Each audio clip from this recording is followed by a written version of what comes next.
तो कैसे हैं आप सभी लोग। आशा है आप सभी लोग बहुत ही स्वस्थ होंगे, मस्त होंगे और अपनी पढ़ाई में व्यस्त होंगे। तो हम आज आप सभी के लिए कक्षा 10 विषय चित्रकला के बहुत ही महत्वपूर्ण एमसीक्यू लेकर आए हैं। इनमें दोस्तों हमने कुल 3 जो प्रीवियस ईयर पेपर हैं उनके एमसीक्यू शामिल किए हैं। अर्थात अगर कुल संख्या देखी जाए तो हमारे पूरे एमसीक्यू दोस्तों 60 हैं। इन एमसीक्यू दोस्तों देखकर ही आपको परीक्षा देने कल जाना है। तो चलिए हम बिना समय को नष्ट किए आपको इन्हें हल करवाना शुरू करते हैं। दोस्तों पहला प्रश्न है, कौन सा गर्म रंग है। दोस्तों पहला ऑप्शन है नीला, दूसरा है पीला, तीसरा हरा, चौथा लाल। तो दोस्तों जो लाल है वो हमारा गर्म रंग के अंतर्गत आता है। इसके बाद हमारा दूसरा प्रश्न आता है, लाल और पीला रंग मिलाने से कौन सा रंग बनता है। पहला ऑप्शन दोस्तों नारंगी, दूसरा गुलाबी, तीसरा काला, चौथा बैंगनी। दोस्तों इसमें ए वाला ऑप्शन नारंगी राइट हो जाएगा। इसके बाद 3 नंबर प्रश्न आता है, बिना ब्रश की सहायता से कौन सा रंग लगाया जाता है। पहला पेस्टल, दूसरा ऑप्शन है तेल रंग, तीसरा है टेम्परा, चौथा है जल रंग। तो दोस्तों जो पेस्टल कलर होते हैं वे हमारे सूखे होते हैं और इन्हें लगाने के लिए हमें ब्रश की आवश्यकता नहीं होती है। इसके बाद 4 नंबर प्रश्न आता है, सफ़ेद का विरोधी रंग है। दोस्तों पहला ऑप्शन है काला, पहला ऑप्शन है लाल, दूसरा ऑप्शन है काला, तीसरा है नीला और चौथा है हरा। तो दोस्तों इसमें जो हमारा बी वाला ऑप्शन है काला वह राइट हो जाएगा। दोस्तों काला और सफ़ेद रंग को हम तटस्थ रंग भी कहते हैं। इसके बाद 5 नंबर प्रश्न आता है, क्या सरल रेखा लयात्मक होती है। पहला ऑप्शन है हाँ, दूसरा कह नहीं सकते, तीसरा नहीं, चौथा इनमें से कोई नहीं। तो दोस्तों सरल रेखा आपकी कुछ इस प्रकार से होती है, अर्थात इसमें दोस्तों आपके कोई लय नहीं है, इसलिए हमारा सी वाला ऑप्शन नहीं राइट हो जाएगा। इसके बाद 6 नंबर प्रश्न आता है, कला शब्द किस भाषा का है। दोस्तों जो कला शब्द है वो हमारी संस्कृत भाषा का है। इसके बाद दोस्तों 7 नंबर प्रश्न आता है, बारीक लाइनें बनाने के लिए किस नंबर के ब्रश का प्रयोग करना चाहिए। दोस्तों जब आपसे बारीक लाइन बनाने को पूछे तो आप देखना जहां सबसे कम नंबर होगा वही ऑप्शन आपका बारीक लाइन बनाने के लिए राइट होगा। इसलिए इसमें 0 है, वही सबसे कम है, इसलिए बी वाला ऑप्शन ही राइट होगा। इसके बाद 8 नंबर प्रश्न आता है, किस नंबर की पेंसिल से खींची गई रेखाएं गहरी होती हैं। तो दोस्तों यहाँ पर हमारा जो 2B है वो राइट हो जाएगा। दोस्तों जो बी वाली पेंसिल्स होती हैं उनसे खींची गई रेखाएं गहरी होती हैं और जिनमें H लगा होता है उनसे खींची गई रेखाएं हल्की होती हैं। अब दोस्तों यहाँ पर 2B अर्थात 2B है इसलिए ज़्यादा गहरी होगी, और दोस्तों ये HB है ये तुलना में कम गहरी होगी, इसलिए हमारा ए वाला ऑप्शन ही राइट रहेगा। इसके बाद 9 नंबर प्रश्न आता है, पारदर्शी रंग कौन सा है। दोस्तों पहला ऑप्शन है पेस्टल, दूसरा तेल रंग, तीसरा जल रंग, चौथा इनमें से कोई नहीं। दोस्तों इसमें जो जल रंग है वही हमारा राइट हो जाएगा। इसके बाद हमारा 10 नंबर प्रश्न आता है, ब्रश की सहायता से कौन सा रंग लगाया जाता है। दोस्तों पहला ऑप्शन है जल रंग, दूसरा है टेम्परा, तीसरा है तेल रंग, चौथा है उपयुक्त सभी। दोस्तों ये सभी जो हमारे रंग हैं ब्रश की सहायता से ही लगाए जाते हैं, इसलिए डी वाला ऑप्शन राइट रहेगा। इसके बाद 11 नंबर प्रश्न आता है, प्राथमिक रंग कितने होते हैं। दोस्तों प्राथमिक रंग कुल 3 होते हैं, जिसमें दोस्तों लाल, पीला और नीला आता है। इसकी दोस्तों आपके पास ट्रिक ला पी ना है, ला से लाल, पी से दोस्तों पीला और नी से दोस्तों नीला, अर्थात ला पीनी आप ये ट्रिक रख सकते हैं। इसके बाद दोस्तों 12 नंबर प्रश्न आता है, ओस्टवाल्ड रंग चक्र में कितने रंग होते हैं। दोस्तों ओस्टवाल्ड का जो रंग चक्र होता है उसमें 8 रंग होते हैं। इसके बाद 13 नंबर प्रश्न आता है, निम्नलिखित में से कौन सा तटस्थ रंग है। दोस्तों तो इसमें हमारा पहला ऑप्शन है हरा तथा पीला, दूसरा नारंगी तथा लाल, तीसरा काला तथा सफ़ेद, चौथा लाल तथा पीला। दोस्तों अभी मैंने बताया था जो काला और सफ़ेद होते हैं वो तटस्थ रंग होते हैं, इसलिए सी वाला ऑप्शन राइट हो जाएगा। इसके पास दोस्तों 14 नंबर प्रश्न आता है, किन 2 रंगों के मिश्रण से हरा रंग बनता है। पहला ऑप्शन है नीला तथा बैंगनी, तीसरा ऑप्शन है पीला तथा लाल, चौथा ऑप्शन है लाल तथा नीला, तीसरा ऑप्शन है पीला तथा नीला। तो दोस्तों इसमें जो हमारा सी वाला ऑप्शन है पीला तथा नीला वो राइट हो जाएगा। इसके बाद 15 नंबर प्रश्न आता है, इंद्रधनुष में कितने रंग होते हैं। इस प्रश्न को दोस्तों आपसे 2 से 3 प्रकार पूछ सकता है। आपसे दोस्तों कहेगा जो सूर्य का प्रकाश है उसमें कितने रंग होते हैं, या दोस्तों आपसे पूछेगा सूर्य की रश्मियों में कितने रंग होते हैं। तो इसमें दोस्तों हमारा जो बी वाला ऑप्शन 7 है वो राइट हो जाएगा। दोस्तों इसके बाद हमारा 16 नंबर प्रश्न आता है, कौन सा आकार आलेख कार्य के लिए उपयुक्त नहीं है। पहला ऑप्शन है दोस्तों कोण, और दोस्तों यही ऑप्शन हमारा राइट रहेगा, क्योंकि दोस्तों जो कोण है वो बहुत ही ज़्यादा छोटा होता है, इसलिए उसमें आलेख बनाने के लिए उपयुक्त स्थान नहीं होता है। इसके बाद 17 नंबर प्रश्न आता है, निम्नलिखित में से द्वितीय रंग कौन सा है। तो दोस्तों जो द्वितीय रंग होते हैं उनकी ट्रिक हमारे पास दोस्तों बहना है। आप दोस्तों ये बहना याद रखना। यहाँ पर दोस्तों जो हमारा बा है अर्थात बे है, इससे बैंगनी हो जाएगा, हा से हरा हो जाएगा, और ना से दोस्तों आपका नारंगी हो जाएगा। तो इस प्रकार से इसमें दोस्तों हमारा नारंगी दिया गया है, इसलिए हमारा डी वाला ऑप्शन राइट रहेगा। इसके बाद दोस्तों 18 नंबर प्रश्न आता है, इनमें से प्राथमिक रंग कौन सा है।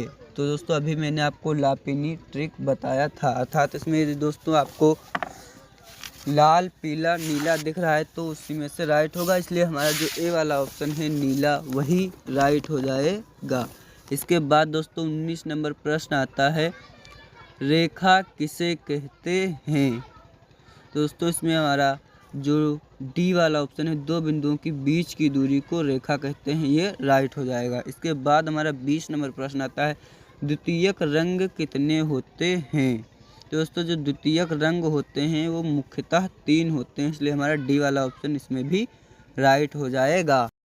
अब दोस्तों हमारे दूसरे सेट के एमसीक्यू प्रश्न आते हैं। इसमें दोस्तों पहला प्रश्न है, ओस्टवाल्ड कलर चार्ट में कितने रंग होते हैं। दोस्तों पहला ऑप्शन है 7, दूसरा है 8, तीसरा है 9, चौथा है 6।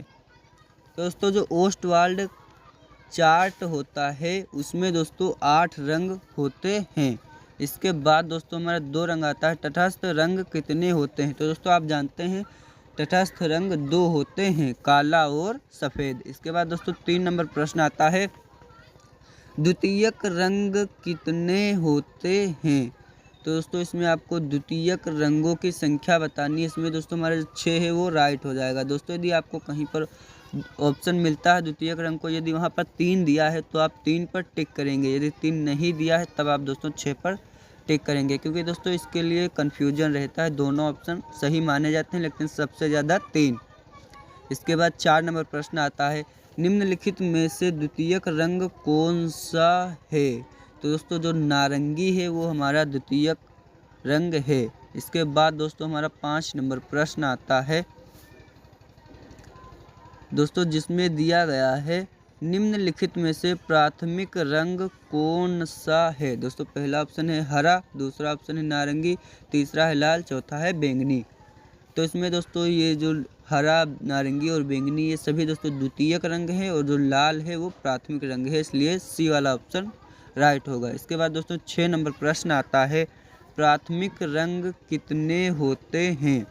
तो दोस्तों आप पहले भी मैंने इसी वीडियो में बताया है 3 ही होते हैं। ये दोस्तों पहले सेट के प्रश्न दूसरे सेट में रिपीट हो रहे हैं। आप दोस्तों समझ सकते हैं कितना प्रश्न रिपीटेड आते हैं, इसलिए आपको इन सेटों के प्रश्न अवश्य ही कर ही लेना है। दोस्तों इसमें से आपको बहुत से प्रश्न आपकी परीक्षा में 10 तारीख को देखने को मिल जाएंगे।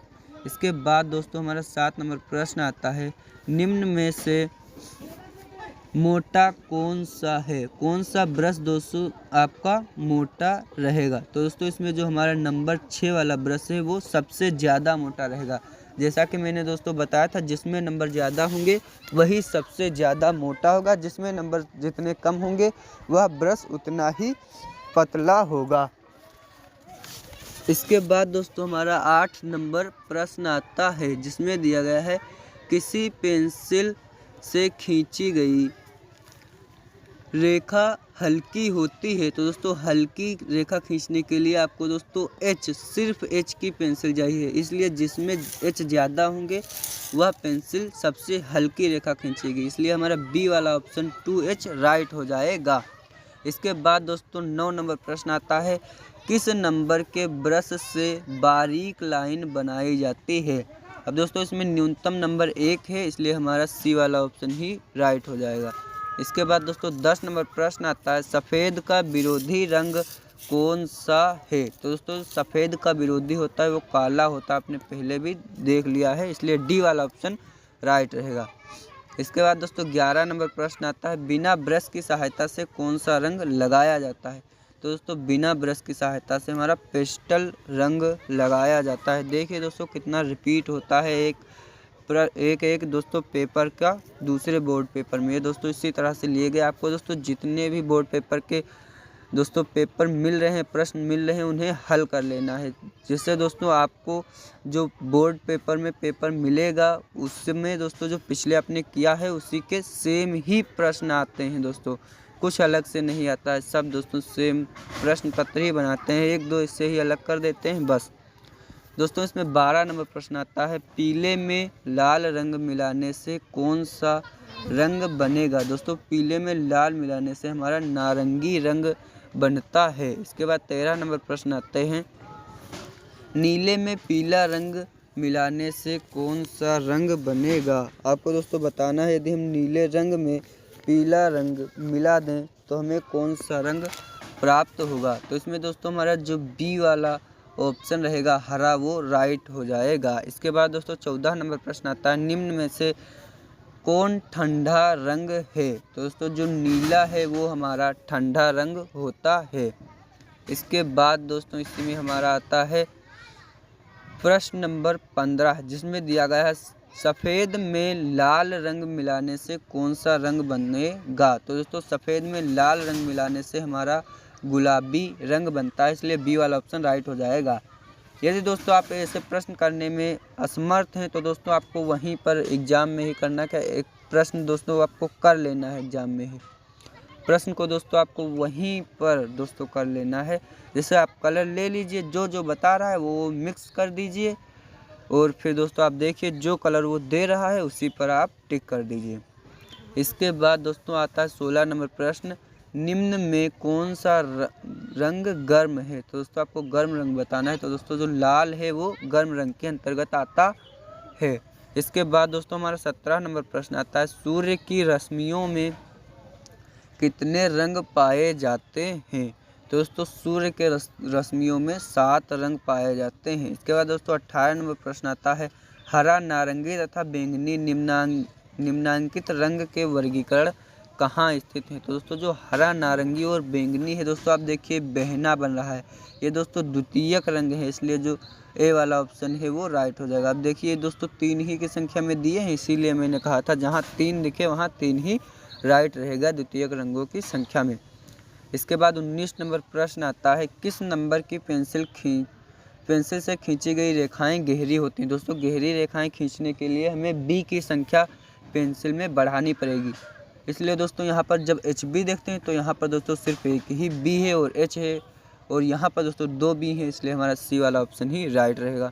इसके बाद दोस्तों आता है 20 नंबर प्रश्न, कला शब्द किस भाषा से है। तो दोस्तों कला शब्द संस्कृत भाषा से लिया गया है। अब दोस्तों आपने देखा होगा कि प्रश्न कितना रिपीट हो रहे हैं।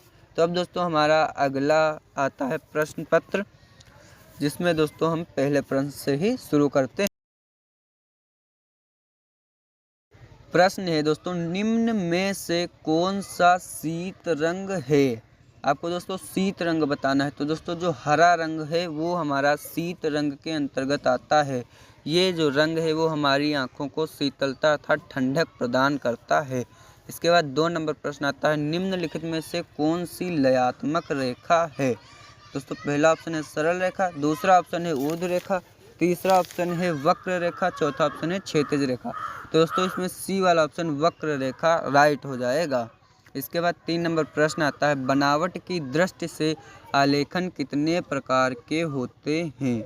तो दोस्तों जो बनावट की दृष्टि होती है उसके हिसाब से जो आलेखन है वो मुख्यतः 4 प्रकार के होते हैं।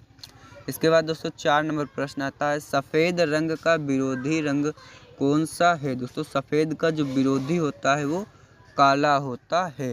इसके बाद दोस्तों 5 नंबर प्रश्न आता है, हरा रंग नेत्रों पर क्या प्रभाव डालता है? दोस्तों हरा रंग नेत्रों पर ठंडा शीतल प्रभाव डालता है। इसके बाद दोस्तों 6 नंबर प्रश्न आता है, एकाकी रंग संगति में कितने रंगों का प्रयोग किया जाता है? दोस्तों चूंकि एकाकी रंगों की संगति है इसलिए सिर्फ एक वाला राइट हो जाएगा, अर्थात एकाकी रंग संगति में एक ही रंग का प्रयोग किया जाता है। दोस्तों हमारा 7 नंबर प्रश्न आता है, नीला और लाल रंग मिलाने से निम्न में से कौन सा रंग बनता है? दोस्तों आपको पहला प्रश्न है पहला ऑप्शन है नारंगी, दूसरा है हरा, तीसरा है भूरा और चौथा है बैंगनी। तो दोस्तों इसमें जो हमारा डी वाला ऑप्शन है बैंगनी वो राइट हो जाएगा। इसके बाद दोस्तों 8 नंबर प्रश्न आता है, पीला और नीला रंग मिलाने से कौन सा रंग बनता है? दोस्तों पीला और नीला रंग मिलाने से हमारा हरा रंग बनता है, इसलिए बी वाला ऑप्शन राइट हो जाएगा। इसके बाद दोस्तों 9 नंबर प्रश्न आता है, कौन से रंगों का माध्यम सर्वाधिक पारदर्शी होता है? तो दोस्तों जो जल रंग होते हैं उनका माध्यम सबसे ज़्यादा पारदर्शी होता है। इसके बाद दोस्तों हमारा 10 नंबर प्रश्न आता है, बारीक लाइन बनाने के लिए किस नंबर का ब्रश का प्रयोग करेंगे? तो दोस्तों इसमें 0 नंबर, इन ऑप्शनों में जो न्यूनतम संख्या है वो 0 है, इसलिए हमारा सी वाला ऑप्शन राइट रहेगा। इसके बाद दोस्तों 11 नंबर प्रश्न आता है, कला शब्द किस भाषा का है? दोस्तों जो कला शब्द है ये प्रश्न देखिए दोस्तों, आप तीनों सेटों में रिपीट हुआ, ये दोस्तों कितना इम्पोर्टेंट है। आप दोस्तों इसे ज़रूर ही याद रखना क्योंकि ये अभी आने की बहुत ही संभावना है, आपको 10 तारीख को ये प्रश्न देखने को मिल सकता है। इसमें दोस्तों हमारा सी वाला ऑप्शन संस्कृत राइट हो जाएगा। इसके बाद दोस्तों 12 नंबर प्रश्न आता है, इंद्रधनुष में कितने रंग होते हैं? देखिए दोस्तों ये भी आपका 3 बार रिपीट हो चुका है। उसमें दोस्तों रश्मि पूछा था और उसमें इंद्रधनुष पूछा, इसमें भी दोस्तों 7 ही रहेगा। इसके बाद दोस्तों हमारा आता है 13 नंबर प्रश्न, किस नंबर की पेंसिल से खींची गई रेखाएं गहरी होती हैं? तो दोस्तों जो हमारी 2B पेंसिल होती है उससे खींची गई रेखाएं सबसे ज़्यादा गहरी होती हैं। इसके बाद 14 नंबर प्रश्न आता है, लाल में सफ़ेद मिलाने से कौन सा रंग बनता है? तो दोस्तों जब हम लाल में सफ़ेद रंग मिलाते हैं तो हमें गुलाबी रंग प्राप्त होता है, इसलिए हमारा ऑप्शन नंबर बी राइट हो जाएगा। इसके बाद 15 नंबर प्रश्न आता है, आकृतियों की पुनरावृत्ति करने के लिए किस पेपर का प्रयोग करते हैं? दोस्तों आकृतियों की पुनरावृत्ति करने के लिए ट्रेसिंग पेपर का प्रयोग करते हैं। इसके बाद 16 नंबर प्रश्न आता है, क्या सरल रेखा लयात्मक होती है? दोस्तों सरल रेखा लयात्मक नहीं होती है, ये हम पहले भी देख चुके हैं। इसके बाद 17 नंबर प्रश्न आता है, नीला रंग नेत्रों पर क्या प्रभाव डालता है? दोस्तों जो नीला रंग है वो नेत्रों पर ठंडा प्रभाव डालता है। इसके बाद 18 नंबर प्रश्न आता है, समांतर रेखा किसे कहते हैं? दोस्तों दो सीधी रेखाएं जो आपस में ना मिल जाएं उन्हें समांतर रेखाएं कहते हैं, अर्थात दोस्तों जो ऐसे रेखाएं खींची होती हैं जिन्हें आपस में मिलने की संभावना नहीं होती समांतर रेखाएं कहलाती हैं। इसके बाद 19 नंबर प्रश्न आता है, सबसे महीन ब्रश निम्न में से कौन सा है? दोस्तों इसमें भी हमारा 1 नंबर राइट रहेगा क्योंकि न्यूनतम ऑप्शन में संख्या जो है ये 1 नंबर ही है। इसके बाद 20 नंबर प्रश्न आता है, रेखा किसे कहते हैं? तो 2 बिंदु के बीच की दूरी को रेखा कहते हैं। तो दोस्तों इसी के साथ हमारे जो तीनों सेट हैं उनके जो MCQ प्रश्न हैं वो समाप्त हो जाते हैं। चलिए आपसे मिलते हैं अगले से किसी अच्छे सी वीडियो के साथ। आशा है आप सभी को वीडियो पसंद आई होगी, आप सभी ने इसे लाइक किया होगा और हमारे चैनल को सब्सक्राइब कर लिया होगा। जय हिंद।